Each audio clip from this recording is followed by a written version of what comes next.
नमस्कार दोस्तों, हमारे चैनल में आप सभी का स्वागत है। आज की कहानी है अपमान का तमाचा। अरे पापा, आप हमारे साथ यहाँ कहाँ बैठ गए हैं?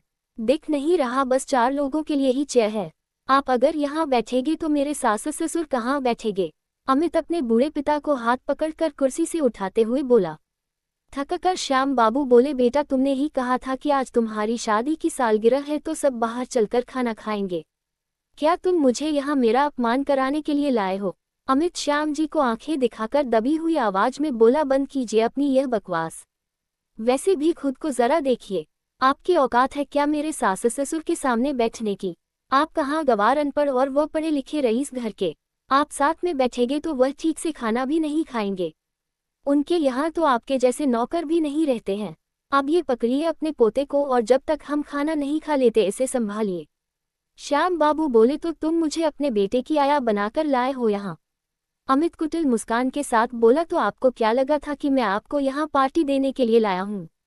शक्ल देखी है अपनी? श्याम बाबू बोले, बेटा तुम तो जानते हो मैं सुबह से कुछ नहीं खाया, अब और भूख बर्दाश्त नहीं हो रही है।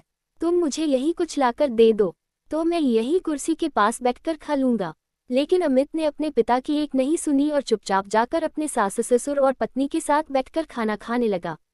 जिस बेटे का पेट भरने के लिए श्याम बाबू ने ना जाने कितनी ही रातें भूखे पेट गुजार दी थी, आज उसी बेटे को अपने सास ससुर और अमीरी की चकाचौंध में अपने इस भूखे पिता की तड़प भी नहीं दिख रही थी। श्याम बाबू पोते को खिलाने लगे थे, लेकिन सुबह से कुछ ना खाने के कारण अब उनसे भूख बर्दाश्त नहीं हो रहा था।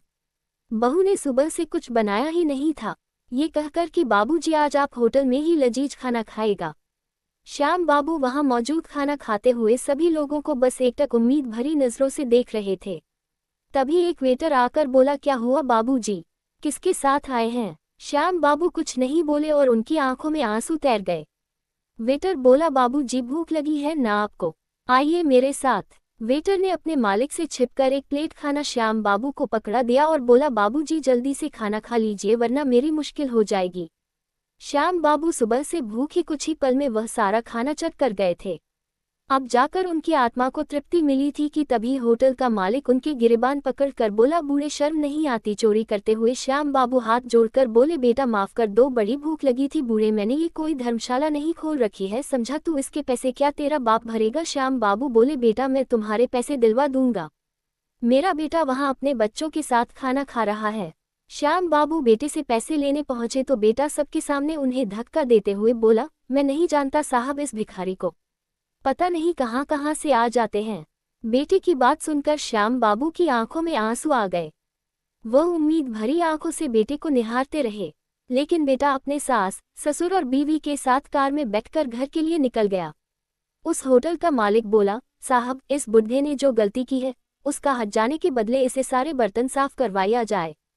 श्याम बाबू ने नम आंखों से सबके झूठे बर्तन इकट्ठे किए और उन्हें साफ करने लगे। आज बार बार उनकी आंखें भीगी जा रही थी।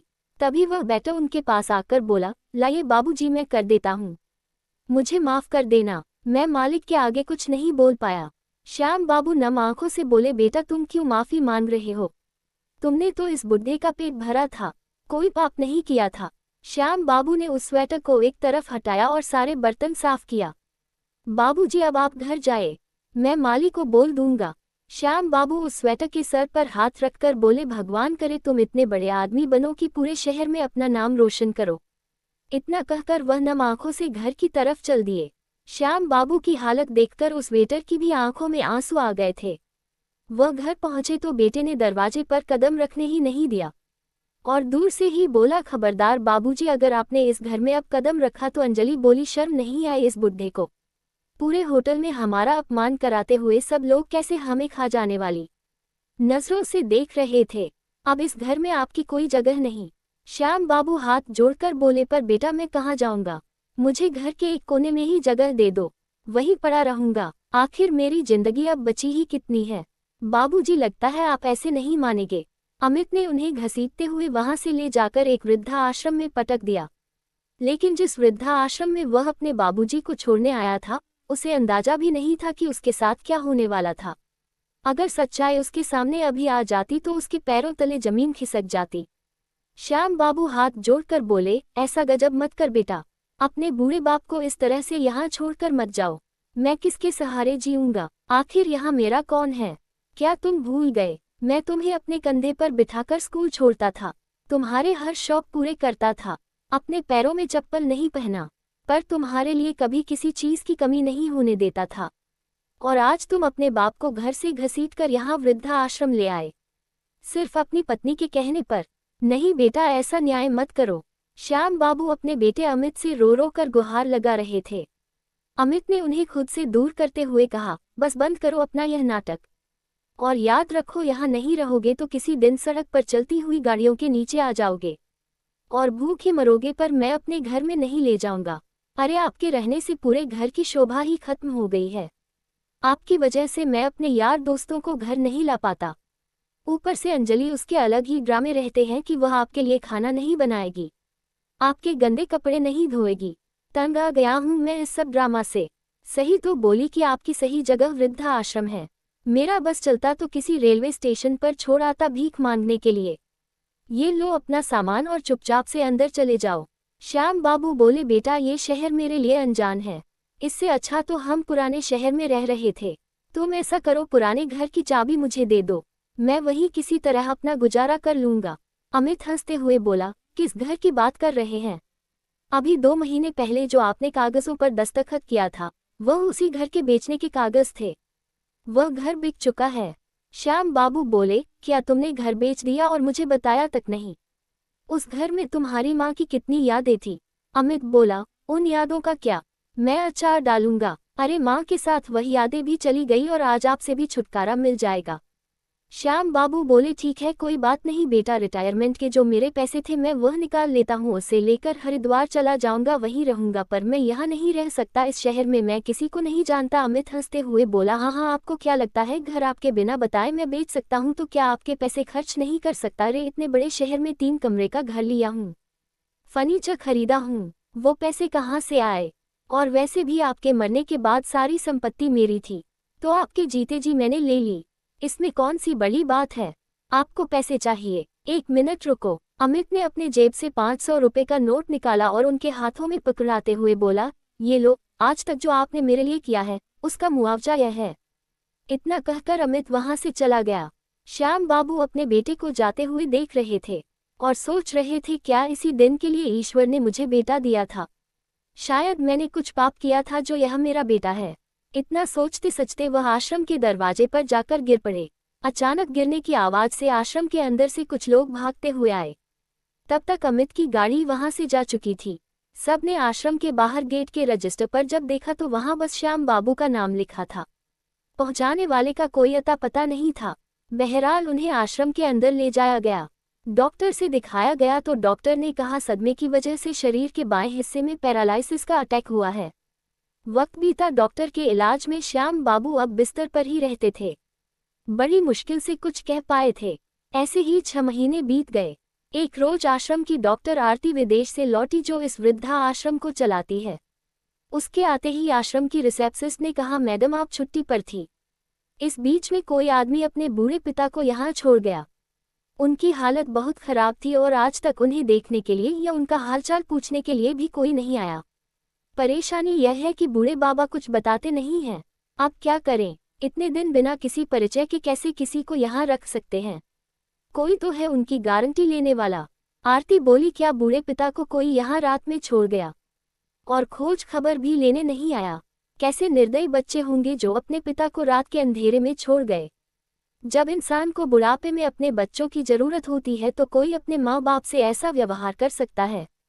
छी छी। वैसे उस बूढ़े बाबा ने कुछ बताया कि कहाँ से आए हैं, क्या नाम है, जिससे कि उनका पता लगाया जा सके? नहीं मैडम जी, हम सब ने बहुत कोशिश की पर बूढ़े बाबा कुछ कहते ही नहीं हैं। बस कभी कभी मुंह से बबूनी शब्द निकालते हैं, पर हमारे तो कुछ पल्ले ही नहीं पड़ता। आरती बोली। बाबू ने ये शब्द सुनते ही आरती के दिमाग में मानो किसी ने जोर की घंटी बजाई हो और उसे कुछ याद दिलाने की कोशिश कर रहा हो कि कहीं यह वो तो नहीं है। आरती बोली, कहाँ है वो?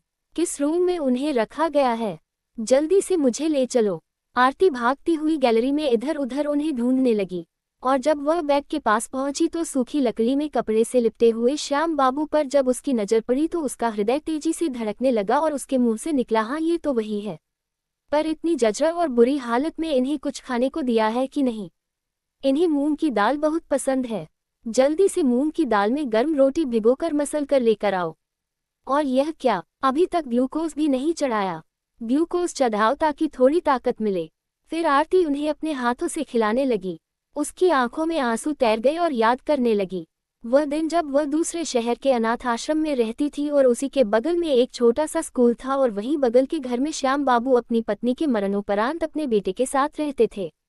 बेचारे किसी तरह अपने हाथों को जलाकर खाना बनाते और अमित का पेट भरते और उसी स्कूल में चपरासी की नौकरी करते थे। एक रोज जब वह अमित को लेकर घर जा रहे थे, सामने बुढ़िया के बाल बेचने वाला खड़ा था। अमित उसे लेने की जीद कर रहा था और वहीं आरती आश्रम की गेट पर अकेली खड़ी ललचाई नजरों से बुढ़िया के बाल को देख रही थी। श्याम बाबू को उस पर दया आई। उन्होंने 2 खरीदा और एक अमित को दिया और दूसरा आरती को पकड़ाए। ले बबुनी, तू भी खा ले।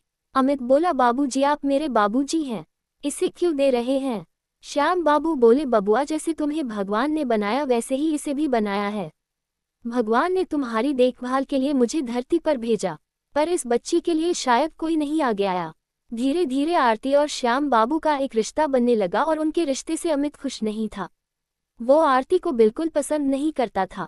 श्याम बाबू आश्रम के लोगों से कहकर कभी कभी आरती को अपने घर पर ले आते और अपने हाथों से रोटी बनाकर खिलाते।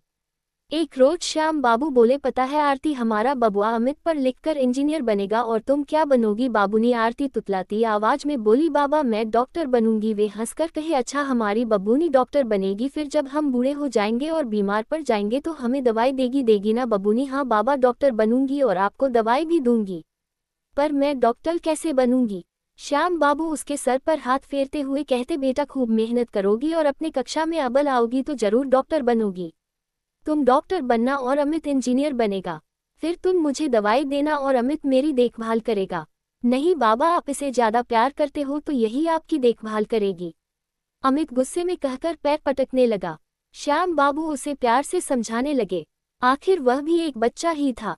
धीरे धीरे वक्त बीतने लगा। दिनों दिन आरती होशियार होती रही। हर साल अपने कक्षा में अव्वल आने लगी और शिष्य को शाबाशी मिलने से उसका हौसला बढ़ता गया और एक दिन डॉक्टर के लिए उसका चयन हो गया। वह दूसरे सहन पढ़ने के लिए जाने लगी। उस रोज उस श्याम बाबू से लिपटकर बहुत रोई और बोली, बाबा मैं कहने को अनाथ आश्रम में जरूर रहती थी, पर आपकी वजह से मुझे कभी महसूस ही नहीं हुआ कि मैं अनाथ हूँ। वहाँ मैं आपके बिना कैसे रहूंगी?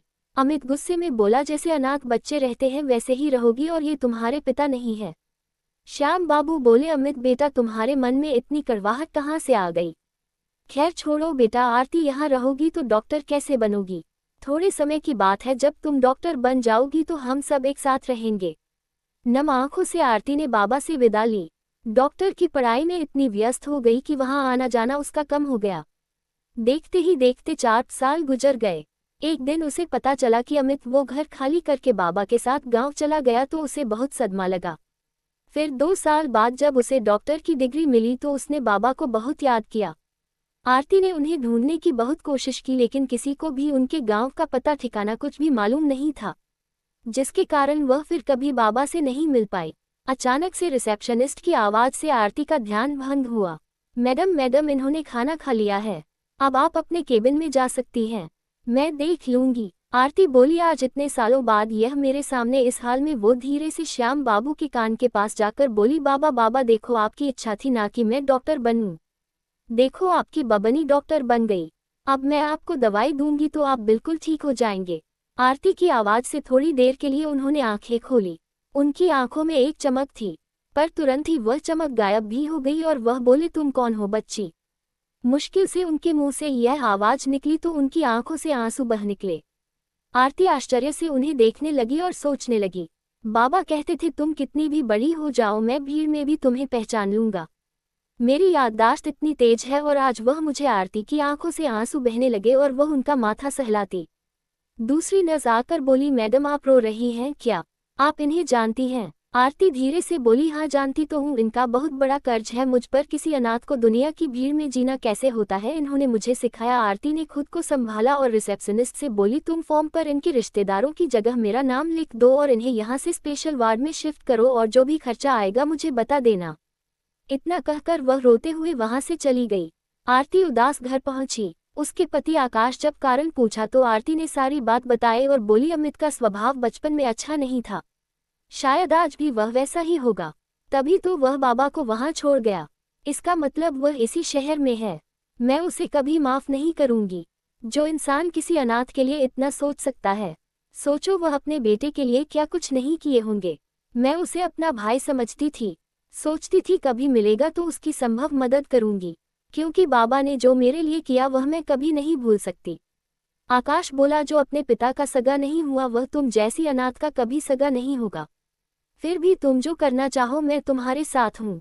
अगले दिन आकाश आरती के साथ वृद्धा आश्रम पहुंचा तो श्याम बाबू को वहां देखकर उसके पैरों तले जमीन सरक गई, क्योंकि कुछ महीने पहले श्याम बाबू ने ही उसे बड़े आदमी बनने का आशीर्वाद दिया था। शायद इसी कारण आज वह इस लायक है कि उनके जैसे कितने ही लोगों को रोज मदद करता है। यहाँ तक कि उसने अपने शहर में अपना एक नया होटल तक खोलिया। वह तो अक्सर श्याम बाबू को याद करता है। सोचा था कि कभी मिलेंगे तो उनकी शुक्रिया अदा करेगा, लेकिन नहीं पता था कि वह इस हालत में मिलेंगे। उसकी आंखें भर आई। आरती को जब उसने सारा सच बताया तो उसका गुस्सा 7वें आसमान पर चढ़ गया। आरती ने अस्पताल में बाबा के साथ एक वीडियो बनाया और उसमें अमित के लिए एक संदेश भेजी। अमित, शायद तुम्हें मैं याद नहीं, मैं आरती हूँ जो तुम्हारे घर के बगल वाले अनाथ आश्रम में बाबा की बबुनी हुआ करती थी। बाबा की सारी जिम्मेदारी मैं उठाना चाहती हूँ, बस तुम्हारी मंजूरी चाहिए। अगर तुम मुझसे मिल सको तो मुझे बहुत अच्छा लगेगा। आरती ने जाल फैलाया और अमित उसमें फंस गया। एक रोज अमित की पत्नी रेखा बोली, सुनो जरा देखो तो ये ससुर जी के साथ लड़की कौन है जो आपका नाम लेकर आपको ढूंढ रही है। अमित तो पहले घबराया, फिर आरती की बात सुनकर बोला, अच्छा तो ये सच में डॉक्टर बन गई। बाबूजी ने इस लड़की के लिए मुझ पर भी ध्यान नहीं दिया, वह तो मेरी किस्मत अच्छी थी कि मैं इंजीनियर बन गया। रेखा बोली, सोचो इतनी बड़ी डॉक्टर है, हमारी कितनी मदद कर सकती है, और अच्छा है बाबूजी का सारा खर्चा उठा रही है। जाकर उससे बोलो कि बाबूजी ने जो भी किया उसका मुआवजा दें। अमित भी घोड़े पर सवार होकर पहुंच गया। आरती उसे देखकर बोली, तुम बिल्कुल नहीं बदले, आज भी तुम्हारे चेहरे पर गुस्सा और जलन की भावना साफ दिख रही है। मुझे तुमसे बस एक ही शिकायत है, आखिर तुमने बाबा के साथ ऐसा सलूक क्यों किया। श्याम बाबू ने जैसे ही अमित को देखा उनके शरीर में हलचल होने लगी। आरती बोली, इतने दिनों से यह शव की तरह थे, तुम्हें देखते ही इनके शरीर में जान आ गई और तुम इन्हें ऐसे यहाँ अकेले छोड़कर चले गए। कोई अपने पिता के साथ ऐसा कैसे कर सकता है। अमित बोला, तुम्हारे पास क्या सबूत है कि मैं इन्हें छोड़कर गया था। तुम खुद कहती है कि उन्होंने तुम्हारे लिए बहुत कुछ किया है, तो करो इस बूढ़े की सेवा। मैं इसकी लाचार की कोई जिम्मेदारी नहीं ले सकता। आरती अमित को एक जोर का तमाचा लगाई और बोली, आज अपने पैरों पर खड़े हो गए हो तो ये तुम्हारे लिए लाचार हो गए। तुमने उनसे सारे पैसे हड़प कर उन्हें यहाँ छोड़ गए। उनके पास तो इतना था कि तुम इनकी जिम्मेदारी नहीं उठाते, तब भी वे आराम से अपना जीवन यापन कर सकते थे। अमित हकलाते हुए बोला, तुम कहना क्या चाहती हो। मैंने धोखा किया, यही सब बताने के लिए तुम मुझे यहाँ बुलाए हो, और किया भी है तो क्या कर लोगी तुम। तभी आकाश आया और बोला, भाई साहब हम तो कुछ नहीं करेंगे, परंतु पुलिस वाले और संस्था वाले आपके साथ जरूर कर सकते हैं। अमित ने कहा, मेरे बाप की नेकी के बदले तुमने ये किया। आरती बोली, मैं तुम्हें यहाँ बाबा की जिम्मेदारी लेने के लिए नहीं बुलाई थी, बस ये बताने के लिए बुलाई थी कि आज तुमने अपने पिता के साथ गलत किया है, कल तुम्हारा बेटा भी तुम्हारे साथ करेगा, क्योंकि वह क्या सारी दुनिया तुम्हें देख रही है। अमित ने पीछे घूमकर देखा तो मीडिया वाले अमित को लाइव वीडियो टीवी पर दिखा रहे थे। अमित ने झट से अपना चेहरा छुपा लिया। आरती बोली, आखिर बच्चे ऐसा कर्म ही क्यों करते हैं कि उन्हें दुनिया के सामने चेहरा और अपना नाम छुपाने की जरूरत पड़े। अरे तुम क्या जानो माँ बाप का होना क्या होता है। हम जैसे अनाथ से पूछो जो तरसते हैं कि हमारा भी कोई अपना होता, किसी से कुछ रिश्ता होता। आरती के शब्द अमित के हृदय को चीरते हुए उसकी नजरें नीचे झुका रहे थे। वह बोली, मैं बस ये संदेश देना चाहती थी कि आज तुम अपने माता पिता के सगे नहीं हुए, तुम्हारा भी कोई नहीं होगा, क्योंकि जो अपने माँ बाप का सगा ना हुआ वह बीवी, सास, ससुर और बेटे का सगा कैसे हो सकता है। आरती ने पुलिस के सामने श्याम बाबू की देखभाल की जिम्मेदारी उठाई और अमित को हर रिश्ते से आज़ाद कर दिया। पिता के साथ धोखाधड़ी करने के कारण पुलिस अमित को उठाकर ले गई। करीब 6 महीने बाद जब अमित घर लौटकर आया तो हफ्तों तक सो नहीं पाया। उसने अपने पिता की सारी संपत्ति वृद्ध आश्रम के नाम करने का फैसला किया। रेखा ने बहुत हंगामा किया। लड़ाई झगड़े के बाद भी अमित अपने निर्णय पर टिका रहा, ये कहकर कि मैं अपने पापों का प्रायश्चित करूंगा और मैं नहीं चाहता कि तुम्हारे बुढ़ापे में तुम्हारा बेटा भी तुम्हें किसी वृद्ध आश्रम में छोड़ आए। बाबा, आपने मुझे पहचाना? मैं आपकी बबूनी। श्याम बाबू बोले, मेरी बबूनी डॉक्टर बन ही गई। पास खड़ा आकाश भी बोला, बाबा आपने मुझे पहचाना। आपके आशीर्वाद के कारण आज मैं बहुत बड़े होटल का मालिक हूँ और आप जानते हैं उस होटल का नाम मैंने श्याम होटल रखा है, जो आपका नाम से जाना जाता है। श्याम बाबू मुस्कुराकर बोले, बेटा ऐसे ही तरक्की करो, मेरा आशीर्वाद हमेशा तुम दोनों के साथ है। बबूनी मुझे पानी पिला दे। जैसे ही आरती उन्हें पानी पिलाए और अपना हाथ उनके सीने पर रखी, उन्होंने सदा के लिए अपनी आंखें बंद कर ली, मानो न्याय के इंतजार में थे। उस दिन आरती बहुत रोई और एक ही बात कहती, आज मैं अनाथ हो गई। पूरी दुनिया में कई बाबा थे पर आज वे चले गए और मुझे अनाथ कर गए। आकाश ने अमित को श्याम बाबू की खबर दी और अंतिम संस्कार की तैयारी शुरू होने लगी। जब मुखाग्नि देने की बारी आई तो अमित आरती की तरफ पढ़ते हुए बोला, यह अधिकार आरती का है। असल में वही बाबूजी की बेटी है। उस दिन आरती को लगा कि वह अनाथ नहीं थी। दोस्तों, उम्मीद करती हूँ आपको कहानी पसंद आई होगी। कहानी पसंद आए तो वीडियो को लाइक करें। चैनल पर पहली बार आए हैं तो सब्सक्राइब करके बेल आइकन घंटी जरूर दबा लें। धन्यवाद। संगीत ओम।